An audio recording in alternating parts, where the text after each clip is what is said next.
Do'stlar ko'ryapsizlar, Qirg'izistondan ekan mana. Qirg'iziston ahliga ham salomlar do'stlar. Hozir ukamiz zo'r ma'lumot berdi. Endi hozir bu yerda zamzam suvini endi o'tirib ichmoqchi edi, nima deding? Zamzam suvini turib ichish sunnat. Turib sirayim bo'lar ekan zamzam suvini. Sizlarga ham nasib qilsin. Ilohim. Hozir ukamiz zo'r ma'lumotlar bilar ekan. Bu yerda hamma yo'g'ini bilar ekan. Madinani qayerga olib boraman deb hozir. Bu haram tepasiga Tepasi ochilar ekanmi? Tepasi u yerda ochiladi, Ravzan alda ochiladi. Do'stlar, men sizlarga haqlaringiz duodaman 24 soat. Shu yerdamanmi? Nafas olyapmanmi sizlarga duo qilib. Ukamiz mana yaxshi bola ekan. Nechta tilni bilasan? Menmi?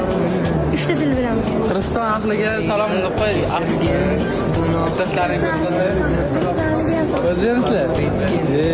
Mana do'stlar, ukamiz Xoztepaga olib chiqdi zo'r ekan, Bilolxon. Gumbazlar ko'rinib turar ekan.